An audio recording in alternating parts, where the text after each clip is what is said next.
Good morning. My name is Kathleen Haney. I am with the Michigan Department of Education. I'm the foster care consultant, and it is my great pleasure and honor this morning to offer a session that discusses collaboration in a virtual setting and building those key relationships and networks. As we know, our life changed drastically in March with the onset of the pandemic. And I would just like to thank each of you who has chosen to participate in our session and take the time to listen and really consider maybe your role as your relationships have had to shift and accommodate a virtual setting. So with that, I would like to introduce Alicia Malone, who is from Ann Arbor Public Schools, Kim Funnell, who is with Mount Pleasant Community Schools, and Cheryl Zaff, who is with Genesee and Lapeer County as a coordinator for McKinney-Vento. This has been a collaborative effort at the department and in the field, and it was our intention to bring a diverse group of folks together with a diverse perspective, so that as we consider how our particular situation fits, it might be helpful to hear from experts in the field who have been living within this. And with that, I will begin sharing our presentation.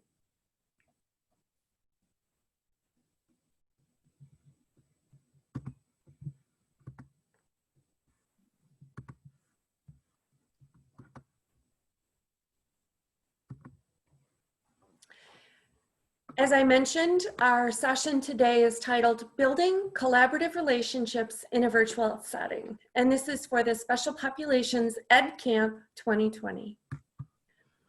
The three perspectives, as I've mentioned, come from Ann Arbor Public Schools, which of course is urban, Mount Pleasant Community Schools, which is considered more rural, mid-sized, and has some, I don't want to say unique, but some challenges and some unique agency relationships that I know Kim has worked hard to develop. And Genesee Lapeer region with Cheryl Zaff. And with that, I will hand it off to Alicia. Thank you, Kathleen. And I also, of course, want to thank everyone at MD working hard on putting the sessions together. I know it's a tremendous amount of work so far. And even as we're preparing for these sessions, I'm frequently thinking about how they are collaborative, of course, and how our relationships with MD provide significant support to all districts and our relationships with one another as well. So just again, in the realm of collaboration and the spirit of sharing and learning from one another, these sessions, of course, provide just another outlet for collaboration that we continue to see our way through at this time. I just want to start by mentioning that this is a great opportunity, and for Ann Arbor schools, we're the 5th largest district in the state, and we have roughly 19,000 students. So they will be returning entirely virtually as we head back into this school year. Our families do have the choice to move to in-person when that becomes available, and some have selected remaining online the remainder of the year. So that just in and of itself, I think, speaks to our changing landscapes and some of the ins and outs that we'll be continuing to process and changes as time goes on. Of course, for McKinney-Vento liaisons and foster care liaisons, like myself, I know that raises questions even as far as hybrid transportation schedules. So just, again, some of the new changes and challenges and nuances that we're facing in the school setting as we move to virtual platforms or hybrid platforms. So in looking back here, this brings up certainly some emotion and feeling for me, calling back to the spring and how chaotic that time felt, and just how many questions we were receiving. So I hope not to elicit any of those post experiences, your past experiences, but I think we're also in a good place where we're really starting to move forward together and find our way. So I am incredibly encouraged as we are moving forward together, but of course, many aspects of our lives did change suddenly and unexpectedly. So it's worth noting, of course, that We really weren't prepared in the school setting, as neither were social service providers or families or really anyone. And of course that included a lot of alterations immediately that impacted families. So as we were, of course, at times removing maybe some safety nets that students rely on a daily basis in families, such as school meals and just check-ins and social support, so too were those safety nets within the community kind of experiencing those same immediate impacts. So those simultaneous shifts and changes in operation altogether, I think just really reduced some of the availability and services and support to families. So in many cases, of course, especially with our special population students, those were just additional impacts to our most vulnerable students that not only was school impacted, but society as a whole. So that certainly is just a challenge, I think, that resonates in as we collaborate, keeping in mind that this isn't just the educational realm that is impacted in our students' lives, but all areas of their lives and their well-being, of course, and for parents as well. So I am sure our community's experience is much like everyone's. Some pretty noteworthy changes, very specific in our urban setting that our families have been facing include just the closing of schools and food banks, thrift shops, community centers, DHS offices, shelter access points, EL services, of course, many areas. So financial assistance resources, childcare, libraries, medical and therapy providers, and many other key partners that support well-being for families and communities. So just again, those simultaneous changes that we've all adjusted to. So these are, of course, aren't just challenges for our families and students, but also for those of us in their lives trying to do our best to support. And as we often are looked to for answers, I think it can be challenging and frustrating when we don't have those answers and we don't necessarily know when we're going to have them. But we keep trying, and we know we're in this together. And by no means did our collaborators and our colleagues in the education world or in the community simply go away. They were there, but they needed time to adjust as well. So I think that's been just an ongoing challenge for us. Is we all need our own time and space to get our feet back under us and develop some new systems, and then start working together once we know what we are moving forward with. So with our work, I think we're uniquely positioned to provide that holistic support to families. I think we're truly a comprehensive family approach. Not only is that a requirement to support our students, but it's actually a requirement of our positions. So my perspective on where we might be facing new challenges and seeing and hearing new questions is with all stakeholders and all collaborators, which has always included students, parents, colleagues, caseworkers, our district and consortium colleagues, and all of our community supporters. Of course, with each of these relationships comes their own unique set of challenges when working in a virtual setting.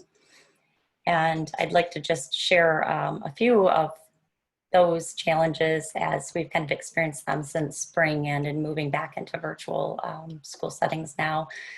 In particular with our unaccompanied youth, certainly a check-in by phone is just not quite the same as being together at the school. I question, how do we earn their trust in the same ways that we have?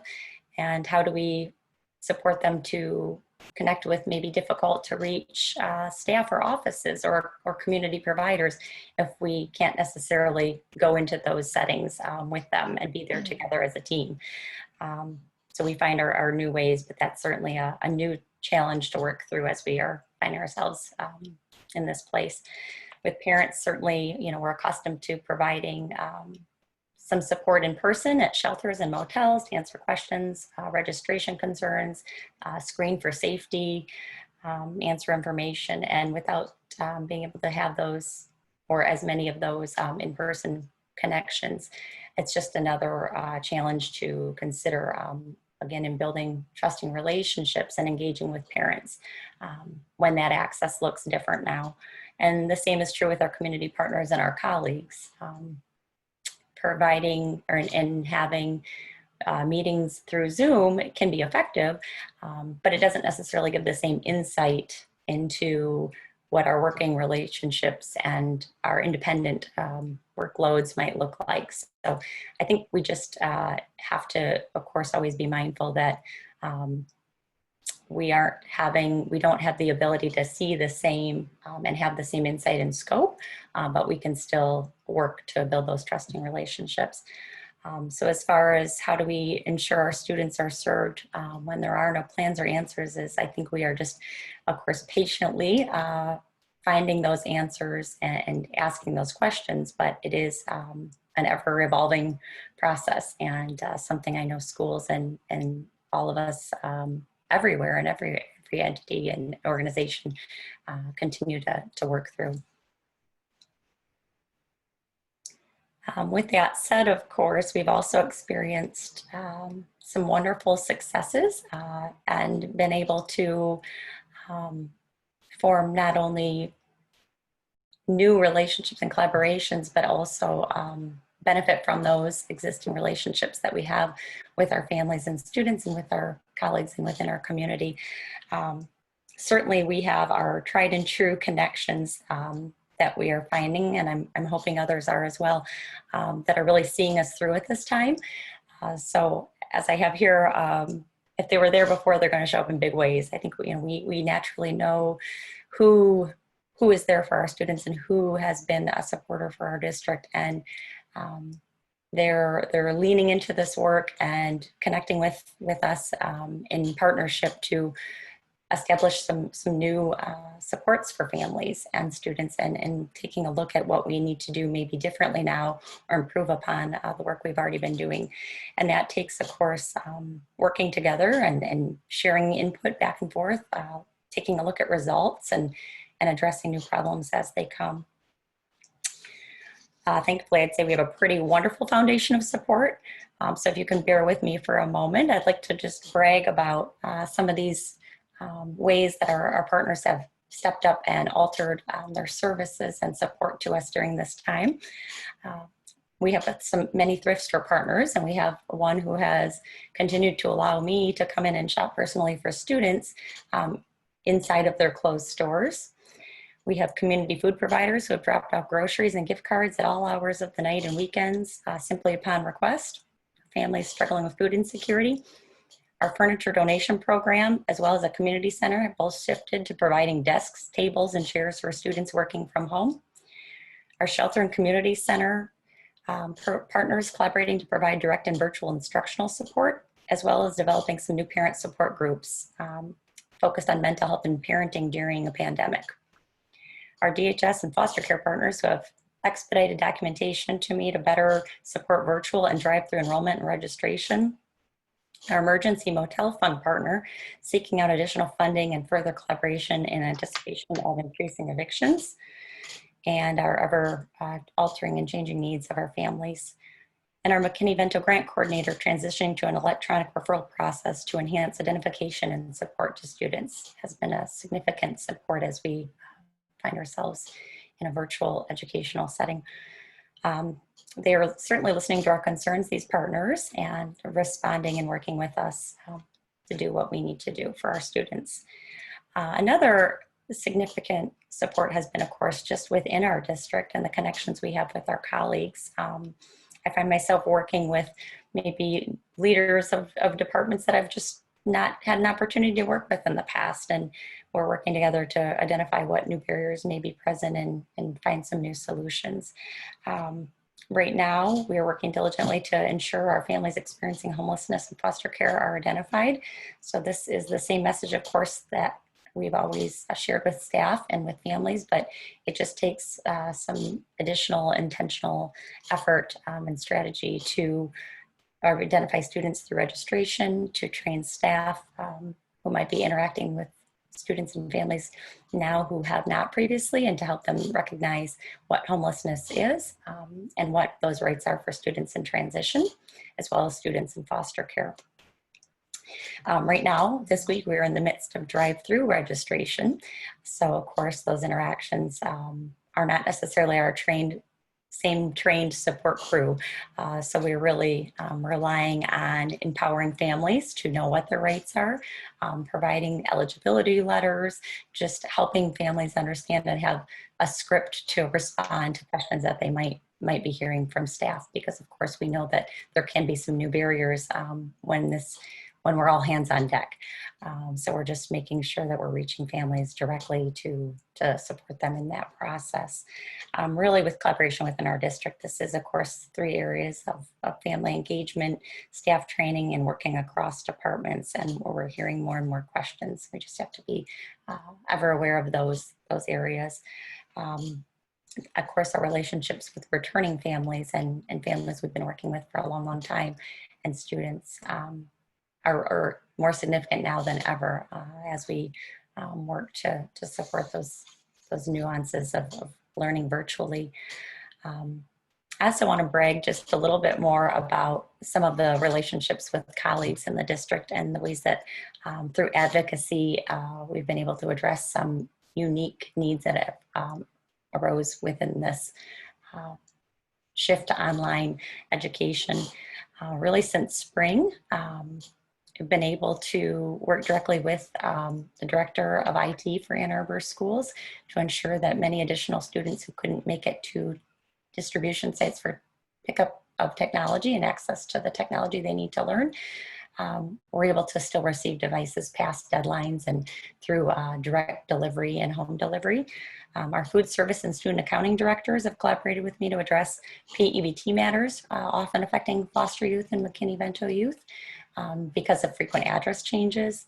Our executive director of safety has ensured volunteers have delivered much needed meals, even to families who are not on the typical pickup routes. So those often are current or former McKinney-Vento students who, due to location, don't have the same access. We've been able to pair volunteers to deliver meals to them throughout the school closure, the school meals.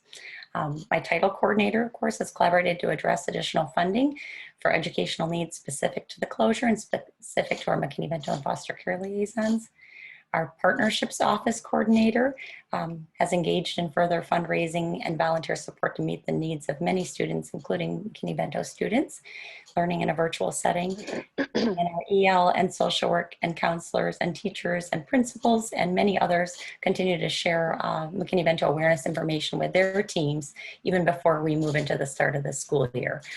So this has been something that we just want to push forward and make sure that the information is available to all staff within the district, even before we are having students logging in for the first day of school next week. This, of course, also included just some ongoing engagement with families throughout the summer, check-ins, monitoring, reserving days to just make sure we're dropping by, stopping by, calling, reaching out to those who maybe we haven't heard from as much or who seem to be struggling in this new environment. So we certainly don't have all the answers or the questions, but I think our plan really, in a lot of ways, is what it has always been, and that's collaborating within our district, with our families, with all of our students, and with our community to meet those unmet needs and to problem solve and collaborate together in support of our students' learning and well-being.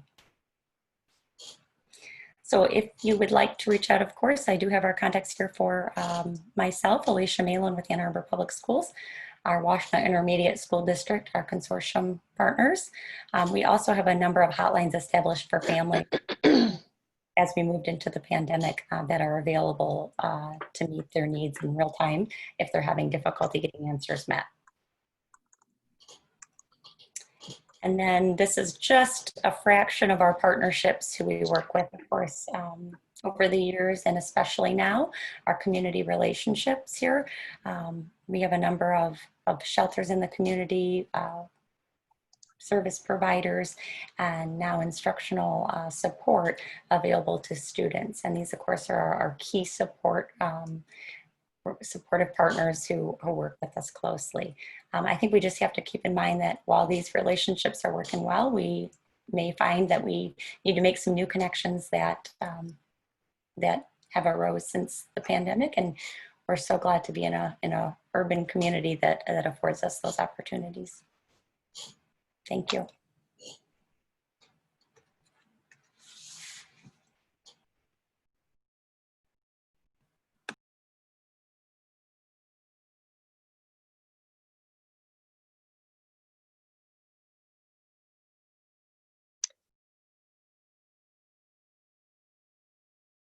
I guess I'm just going to go ahead and go. I wasn't sure, Kathleen, if you were going to introduce me or not. Make sure my mic is working. So I'm Kim Funnell. I work for Mount Pleasant Public Schools right in the middle of Michigan. And I have many roles here in Mount Pleasant. I am our foster care liaison coordinator, our homeless McKinney-Vento education liaison.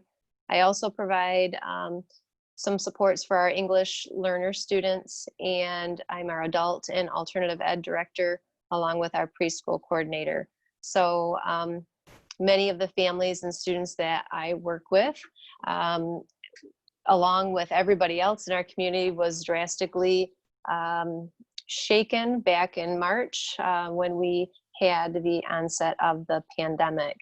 And so through that, we really developed some unique strategies and ways that we were able to connect with our families pretty much right from the start.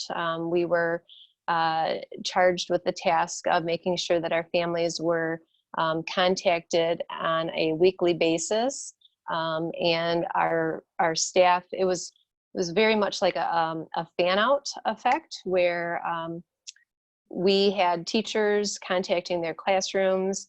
I know in my particular building, we set up Google Voice so that our teachers could make phone calls and send text messages. Often that was the most effective way to get in touch with our families.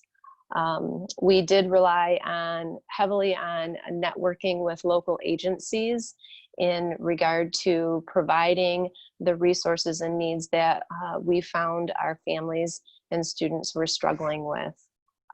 Like many, it feels like March was an eternity away, but I am so proud of how we have come together, not only as a school district, but a community. We are considered a rural community, but because we live in the backyard of Central Michigan University and reside on sovereign tribal land, Saginaw Chippewa Indian tribal land is right here as well. So as Kathleen mentioned at the beginning, just by the sheer proximity of our location, we do experience some unique challenges that other rural communities don't necessarily face. So it's very important that we maintain strong relationships, not only with our neighbors and our agencies in a collaborative way, but we need to find ways to seek out and help maintain those collaborations, even though we're not able to come together in a face-to-face setting. So conversations continued almost immediately every week with many of the organizations that I work with, which usually in normal times might meet on a monthly basis. But and I still feel like things are still very fluid with the pandemic and response and mitigation. And so having that opportunity to meet on a weekly basis felt necessary and right at the time, and very much needed. So situations were arising every single day. It seemed like something was going on and changing in our landscape. So it was wonderful to know that we were still able to network via Zoom, emails, phone calls. Really, I know personally, I felt supported by pretty much all of our agencies that we work with closely, Community Mental Health, DHHS, our local continuum of care, that, even if it wasn't a meeting day, we could call one another or send an email and really count on somebody getting back to you with some immediate solutions or some advice. So we are already started back to school. We started this week, and we're offering our families a blended opportunity where students can come to school in a face-to-face setting, or they have the option to work remotely from home. And so that in and of itself has been a challenge in communicating with our families in a way that we felt that they were making the best decision for their child based on what their family needs were. So we had many long school board meetings. Families were communicated through different channels, from school administrators to classroom teachers to district administrators. It was very important for us that families knew their options and knew the choices that were available to them.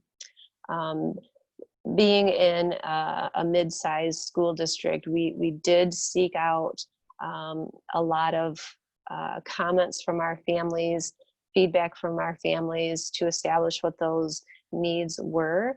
And I felt like we responded and put together educational opportunities based on what our community was asking from our district. We've continued to work closely with our local agencies. Continuum of Care, I did mention, in addition to community mental health, just to make sure that our families aren't being missed. We are very fortunate enough to have participated in a grant written by the Saginaw Indian Chippewa tribe, which we call it a Project Aware. It is a federal SAMHSA grant that has afforded us the ability to hire 5 additional counselors that are working closely in all of our buildings with not only our students, our staff, but our community at large, providing trauma trainings and ways to mitigate the anxiety and stress that we're all going through at this time. And we're so grateful for these opportunities and being able to rely on individuals and agencies within our backyard to provide the supports necessary for our students and families to be successful.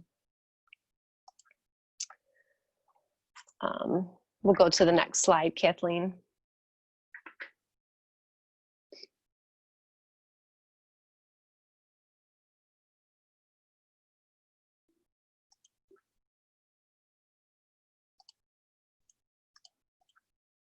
Thank you. So from the first few weeks of the executive order of the shutdown, as I said, there was an outreach from programs and organizations. Right from the very beginning, we heard local, state, national, the push and the importance to reach out to families and to check in with one another's and neighbors and elderlies, and check in on their mental health status, and be able to provide outlets and resources for families that were struggling. I felt very supported in that effort. Information would come through various channels that then we shared on social media sites. Many of our families, that's the one way that we've found in reaching all of our families is through our social media sites. So pushing out information, phone calls from teachers, and just really sharing what was available for those that were struggling and needing support. Again, our district counselors, everybody, it just seemed like it was all hands on deck, right from the very beginning. And so we felt that, as long as we were reaching families and making those phone calls and You know, it was every week our families were getting phone calls, and actually our central office received some comments back from families, not upset by the collaborate or the communication, but just wanting us to know that they're okay. And they've had multiple teachers contacting them that week, and some of the families just felt like that was a little overboard on our part, but certainly that just goes to show how much we care about our students and our families and our community, and wanting to make sure that they had their needs met. Something that's been very important as we are thinking about ways to effectively break down barriers and provide the necessary tools that our students need, especially our special population students, is making sure that they have equitable access. So right away in the spring, we knew that there was a challenge for families in obtaining academics. So we put together a task force and came up with various ways and different modes of learning that we were providing for our students. We had packets of schoolwork that we placed outside school buildings. We had tubs for every grade level. We also had bins for the returned work to be turned in. And in addition to that, we did expand our Wi-Fi access points to allow for our school building internet to be reached outside of the building for around a half a mile, I believe, so that families close to the building or could drive to the building could obtain access. We checked out, loaned out a number of Chromebooks. We're not quite one-to-one in Mount Pleasant, very close to that. But we also know that about a third of our families already have working devices and internet in their homes. So we were able to fill the gap that way. And as we're moving into this year, we have continued to purchase more technology, more devices, more access points, so that our families feel that their child has the same access to the curriculum as any other child. Another way that we were able to deliver our packets of schoolwork and to make sure food got to our students. We're very aware that many of our families do not have transportation outside of a public school bus. And so we were able to set up school bus routes that were taking food around to bus stop locations. Those bus stop locations were announced in the newspaper, on our social media sites, posted on our website. The classroom teachers knew. So we even had teachers taking food, principals taking food from a stationary distribution site to families' homes if we knew that the family could not make it to a particular bus stop location. So we really worked hard. It was a collaborative effort between our food service company, in addition to some local agencies, nonprofits. Community Compassion Network is our main food pantry in our town. They provided weekend, we call them nutrition bags for students. So not only did our students receive the school lunches and breakfast throughout the week, we were able to provide them with weekend nutrition through the efforts of our Community Compassion friends.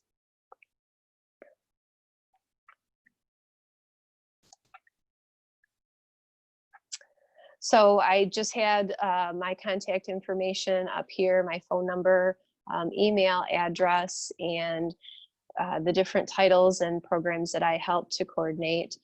Each one does face I face different challenges with each of those programs. But it's so important, especially now this time of year, to reach out to families through the enrollment process and making contact with the families that have indicated that they're potentially in a homeless situation or their child's in foster care, to take the time and reach out to the families to assess what their situation is and be able to connect them to the resources and networks that they need to be successful.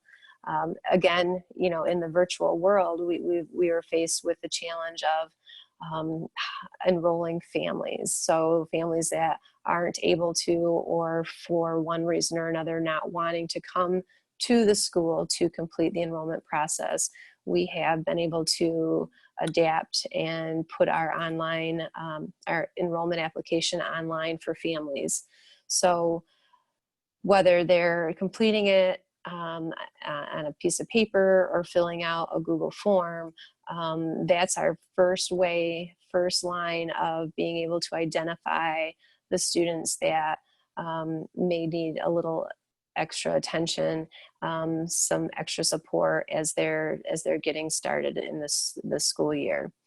The resources, like Alicia, not like Alicia, I kind of kept mine a little more broad, but yes, we can name countless churches and agencies and nonprofits and the United Way and Commission on Aging, and just on and on, the different areas and different people that have shown the love and support for our students and families.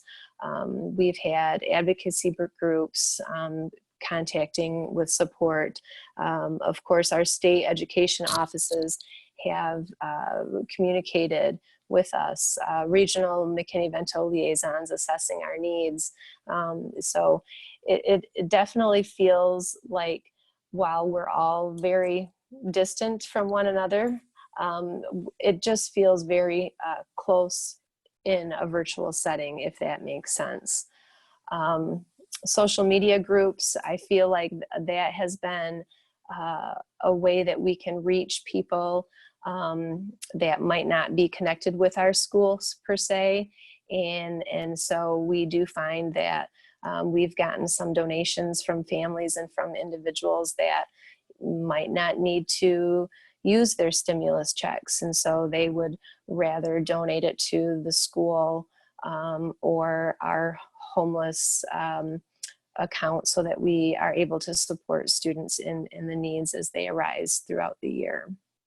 So I'm extremely grateful for this opportunity, and know that as a collaborative group, you know, we can make the difference, and we can reach out to the families and break down the barriers in this ever-changing world that we're living in right now. And so I just want to thank you all for being interested in how you can help establish and grow and build your networks in your area, so that you can do the same for your students and families. And hopefully we'll have a great year. And I don't know about you, but I know we are all looking forward to the 2021 year ahead. Thank you. Hi, my name is Cheryl Zaff, and I'm the McKinney-Vento Program Specialist for Genesee and Lapeer counties. And I have to say, there's some really great things going on across the state. Just listening to Kimberly and Alicia, it's really amazing how far we've came. So my role here at the Genesee Intermediate School District is to give training and support to McKinney-Vento liaisons and foster care liaisons. So if they have a issue or they need support or they need some guidance, they reach out to me. So as I was reflecting on this topic, I kind of really struggled with it. Just doing some reflection and realizing we are constantly changing for the needs of our students. So in Genesee County, one of our biggest challenges is how we will identify new students and continue the communication with existing homeless foster care students due to a new virtual platform. Another challenge was how are we going to keep personal connection to students using a virtual platform. Another challenge was the loss of point of contacts in many of our schools due to staff being at home, lack of internet, staff leaving due to childcare issues, retirements, and illnesses. Especially now that since most of our schools are either online or face-to-face, we've had quite a bit of a staff change just because of employees now having to make a choice between employment or staying home with their online children.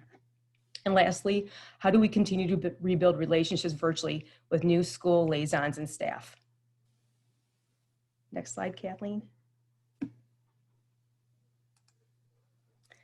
Okay, so I have this slide here. It says success and still learning. And as I reflect on this slide, I think that we're still learning since, as everyone knows, things are rapidly changing and how we reach our students is changing. So what we're doing here in Genesee and Lapeer County, we are checking with our students frequently during this period to provide emotional support and reliable information. And I always reach out to our liaisons and tell them to please reach out to our former homeless students from last year to see if anything has changed. Make a connection with them. Ask them what type of communication they would like to have. Is it going to be a phone call? Is it going to be a text? Is it going to be an email? Or even we've had some liaisons actually writing letters to our McKinney-Vento students. It's really empowering to know that even a simple text to a homeless or a foster care student, just asking hi, how are they doing, just to keep the communication open with them. Also, it's important to have multiple people check in. And I think Kimberly and Alicia both said that they had multiple people check in with their students. And again, you know, certain staff might have a better connection with your students compared to other staff. But also too, you know, just keeping those lines of communication open. Lastly, keep a record of your contacts or non-contacts with students. Here at the ISD, we use Google Forms or an Excel document, and it's really important to actually share that document with all the other individuals that are checking on that student. So after we're making connections with our students, it's very important to have updated resources.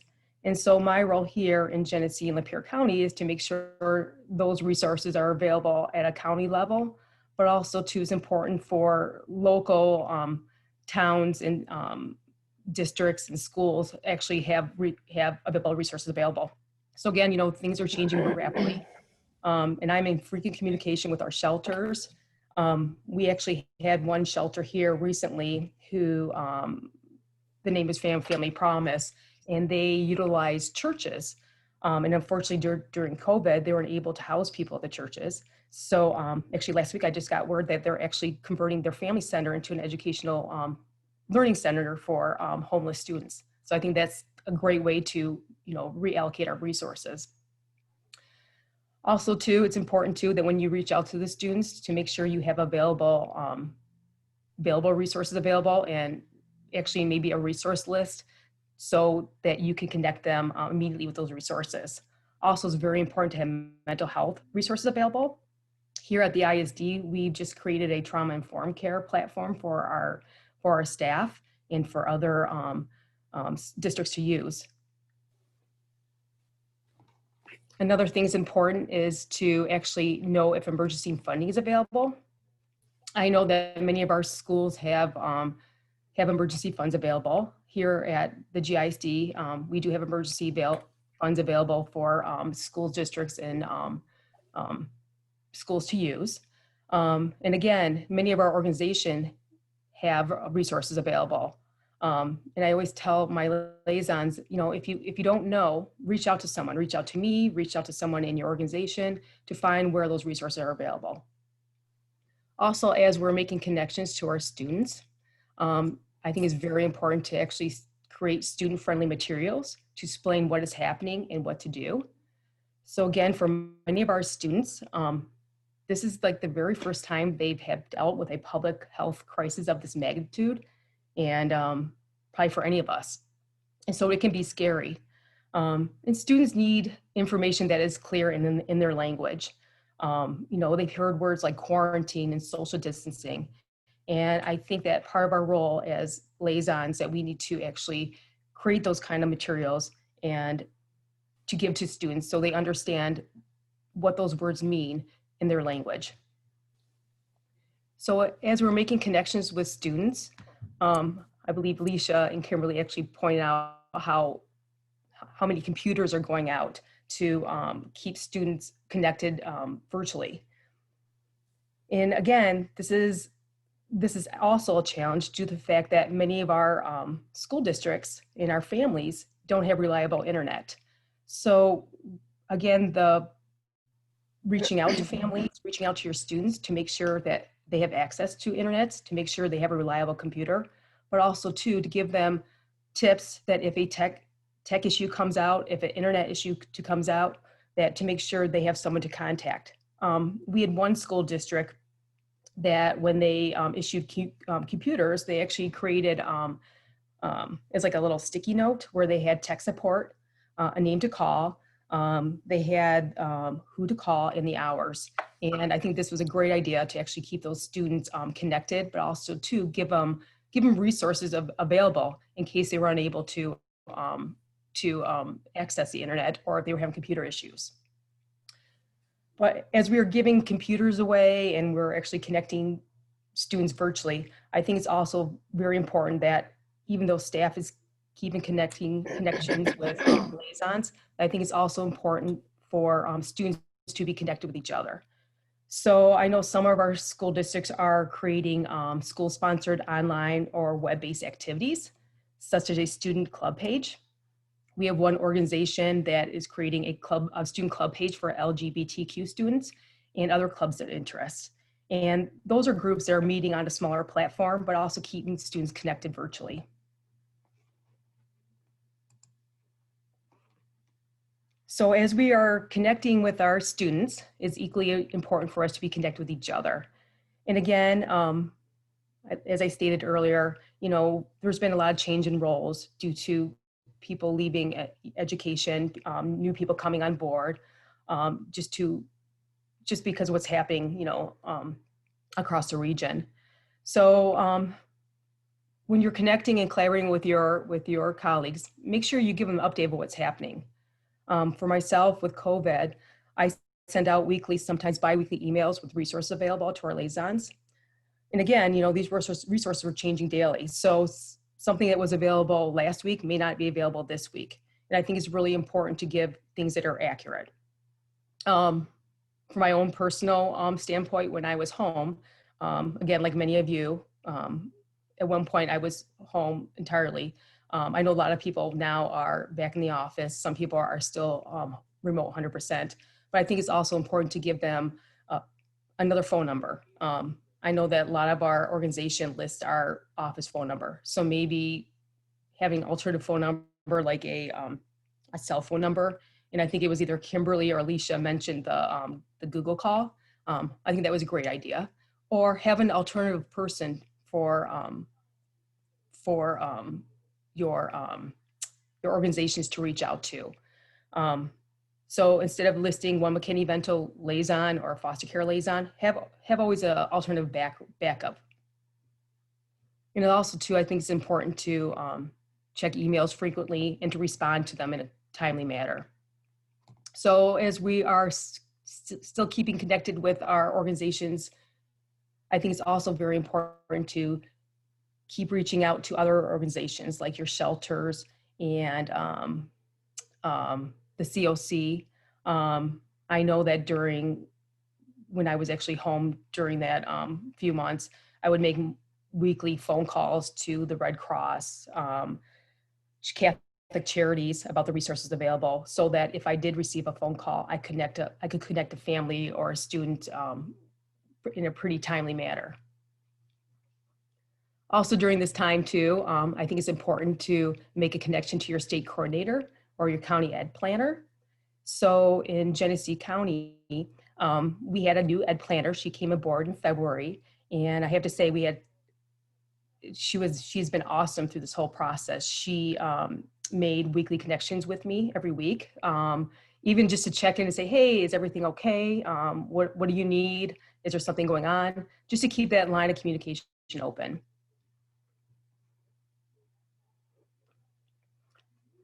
And again, I guess the biggest challenge as I was reconnecting with our ed planner is to make sure that when someone leaves, when someone is not your point of contact in your building anymore, to make sure you update that information.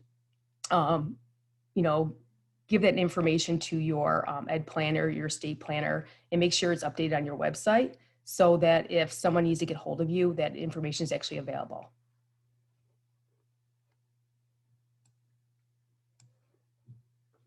So again, as we're educating other staff members of the needs of McKinney-Vento foster care students and how to identify, you know, send out weekly reminders, share updated resources. During this time, I created a Google Classroom for Liaisons that has resources and training information available and tips to identify students. There was actually a discussion page. So if they pose a question to me, I would post it on the Google platform so my liaison could interact with each other so they can give different perspectives of how they would deal with an issue. It has been a challenge with the Google Classroom, you know, is educating others about how to use it and actually to use that platform continuously. But it is a valuable resources that I could keep all the information in one spot. So as we're educating others and then we're actually reaching out to our students, I think it's also important to educate the public. So here at GISD, we have a Facebook page that has resources available. We have a Head Start program, which is actually due to start next week. And there's constant resources available for parents and families in the community. And lastly, the most important part is take care of yourself. This is a trying time for everyone. And, you know, there's a lot of resources going on. There's a lot of new technology. And I think that during this time is to make sure that, you know, we take care of each other and we remember that we're not alone in this whole pandemic. So again, I'd like to thank all our community partners. I have to say, I'm really blessed to have all these great organizations work with us. And I'm just amazed about how situations change. We always seem to have a solution. So it'd be nice next year to be in this spot again and to actually reflect back on what exactly worked really well and what didn't work so well. But again, I think when I pointed out in the beginning that, you know, I think we're all still learning with this. So I want to thank you for this opportunity. And I want to thank you, Alicia and Kimberly, because it was great to know all those great resources that you were providing your families. And I'm just amazed about all the great work that actually is going on, you know, in the state of Michigan. It's really amazing. It's really uplifting to know that all this great work is going on. So thank you.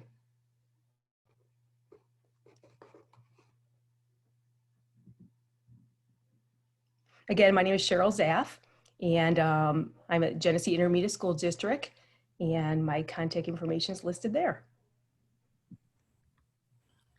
Thank you, Cheryl, Kim, and Alicia. That was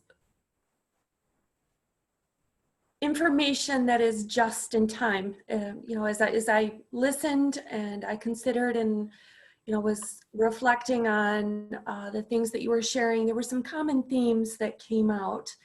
I think one of the first that I just want to touch on is remain flexible, right? I think all of us as we sit here today in our spaces virtually and think back 6-8 months now, the thing that we have had to learn, whether we're embracing it or pushing back on it, or, you know, looking it in the face, is to remain flexible. I heard Kim share that intentional, increased community outreach is a key, and to be really thoughtful about that. I heard that also in the information that Cheryl was sharing, but I really want to touch on the student-friendly materials, I think that is probably something that as adults, if we're not in the classroom with kids, we may not be thinking that we should be communicating with kids, but to lead the folks that are looking to us for information or guidance or suggestions, I think that the student-friendly material is critical. And I think I want to thank Cheryl for sharing that, along with the additional contact information. As we are more secluded, there are ways that we can feel more in touch with others. Email, I don't know about you, but sometimes I'm up at 10 o'clock at night or 6 o'clock in the morning addressing my emails. But having that additional contact information, if we have an emergency or if we have anxiety, if we just really need to communicate with another human about a question that we're trying to solve or a challenge that we're trying to solve for someone else, I think those are all great points. We do have just a few minutes left, and we had a couple of questions. And I'd like to go in order of Alicia, Kim, and then Cheryl, and we'll start with the first question. Alicia, what is the one thing that you wish you had known going into your dual role of McKinney-Vento and foster care liaison for Ann Arbor Public Schools? And I would note that you are still muted, so thank you. Thank you, Kathleen. And I truly am not just responding this way because of the session that we're currently in, but really how much collaboration would be involved. Going into the role, I was not only fairly new to the field, but also new to the area that I'm in, and how quickly you have to really dive in and look at what the barriers are. Because, you know, truly, if you're an advocate for your families and your students, and not just their education, but their overall well-being, you're assessing everything. You're advocating where need be, and you're helping with accessing all services and all needs, meeting all needs. So that might mean that the system is the barrier. That might be enrollment systems, school systems, social systems.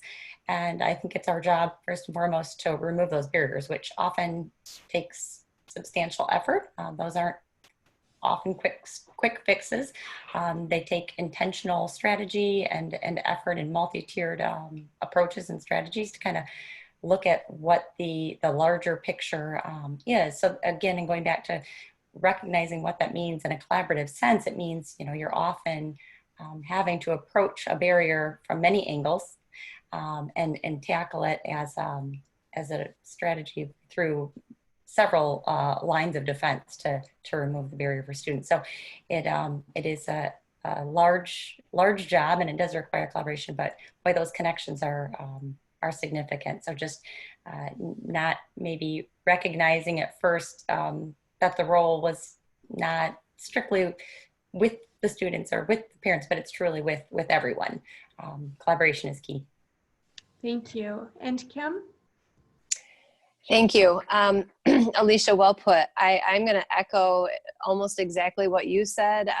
The first thing that came to my mind was, I think you mentioned the time that it takes to really have people trust you enough to be able to share what those barriers may be. So when I first took on the responsibility of McKinney-Vento and foster care liaison, in my mind, I felt like it was identifying, making sure their needs were met, and then we would move on. But I quickly learned that it takes time and intentionality to reach out to the family. Often the families that we work with are hesitant to pick up a phone call from a school. And so it really takes perseverance and a gentle tone. There have been times when people get offended or not necessarily upset, but more offended that I'm making that first call. And usually that conversation turns around really quickly once I let folks know that my job really is here to help and here to make sure that their children and really the needs of the family are being taken care of, right? Because if the family is struggling with having food in the home, or they do not have the electricity turned on and we need to help them dig out of a very large bill, it does take time to understand what those needs are. And like Alicia said, then being able to help that family really navigate the waters of the resources that are available, because often, while we may know what the resources are available to them in our community and what their rights are, often families don't know how to access what we have available for them. So building those bridges, often making connections. You know, I can't go back to the comment about keeping those relationships with your networks strong. You know, it's really hard for an agency or an individual to tell you no with something when you have a relationship with them. And so I know that at ACAP, I can contact Shannon if a family hasn't heard back. And, you know, just my little email or interjection will then spur somebody to make contact with the family that's been waiting. So I really feel strongly that, you know, we take on a role of almost a counselor and a social worker and an advocator and a fighter for the most vulnerable people in our school district. And I'm very proud to play that role. Often there are late nights and early mornings, but it's a job that I take very seriously and I'm very thankful to have. Thank you, Kim. And Cheryl? So I'm going to go in a little bit different direction. I wish I knew more about virtual platforms and using computer and technology. You know, I used it like emails and occasional Zoom calls, but now just trying to recreate things using a new virtual platform. And I worry about our students. I worry about our students that don't have internet, you know, reliable internet, or they don't have, you know, the best computer skills. I worry about how we can teach them virtually using this new technology. You know, because sometimes it's so much easier having someone next to you showing you how to use things. It's a completely different way of learning when you're actually looking at someone, you know, through a monitor trying to learn new technology. And there's so many different platforms out there. You know, it's great, but it takes a lot of time and a lot of work. So I'm hopeful, though. I think there's a lot of great people out there. There's a lot of great resources. So hopefully we can all become more tech savvy. Thank you, Cheryl. And I think you point out something that is really timely also. I said that earlier, but a lot of us are not familiar with or fluid with many of the electronic platforms. I personally can attest that I now am semi-familiar with 5 different virtual platforms. But I will not say an expert. Perhaps as we're able to reflect at the end of the 2020-2021 school year, maybe we'll all be experts or at least intermediate users of some of those platforms. And we really are at time, if you can believe that. I just want to sincerely thank each of you for the effort that you put into sharing your knowledge, your background, kind of an inside peek and perspective of your different areas, urban, rural, mid-size, and then a regional perspective. I think as we embark on this new year with a lot of question marks, and one of the comments that Alicia made earlier was, we for sure don't have all the answers. And in some instances, we don't even have the questions yet that we need to ask. But what we do have are people that we can count on to help us at least help us get pointed into the right direction. And that's what I hope folks take away from the time that they've spent with us here today, is that there are networks that you can lean into. There are agencies who are waiting to be of service, who just really might not understand exactly how that service might look at this time, but by being intentional with reaching out and being intentional with those relationships that were existing prior to the onset of the pandemic or prior to the onset of this school year, we can learn and we will. And we are going to come through this in a positive way. I'm confident that this positive presentation and this positive opportunity to connect is also right on time. We need to tap into that energy as often as we can. And I just sincerely want to thank you all. I just want to leave the audience with my contact information. If you are able to reach out to Kim, Cheryl, or Alicia, or myself with any questions or comments, we welcome your feedback and your input and your questions. And with that, I'm going to stop sharing my screen and just kind of bring us back to farewell. Are there any last thoughts that anyone would like to share? Alicia, do you have anything that you would like to share with our audience as we are exiting and kind of wrapping things up? Sure. Well, just to be flexible, as you said, Kathleen, and to continue to adapt processes and approaches. You know, we've certainly tailored some of our informal and formal needs assessments around, you know, unique barriers now that exist and needs that are presenting themselves on a daily basis. I mean, just yesterday in talking through some concerns that a parent had and that a student had that are directly related to online learning that I haven't faced before. So it's just being flexible and seeking out input and information from our families and our community and being available and responsive to those needs, and keeping those student focused, as others have said, of course, in understandable and approachable materials and ways that are going to best support everyone involved. Thank you. Kim, is there anything that you would like to share kind of in our parting wrap up? I just want to share that in addition to what Alicia said, I feel that we need to provide not only ourselves with some grace during this time, but our colleagues and our families and our students. We are all working under heightened situations and anxiety and stress. And like you said, we're not even sure what questions to ask some days. And so that's okay. And saying that and being honest about the fact that I might not have an answer for you right now, but I'll get back to you. And just sharing that grace with one another, I think, is so important. We're not perfect. We are all working very, very hard to become experts in a field of community health that, unless you have gone to school for that, you know, we're all really just trying to catch up and stay in tune. And so being aware of how we're presenting ourselves with one another is important. And kindness, you know, it doesn't cost anything to be kind. So I'll leave with that.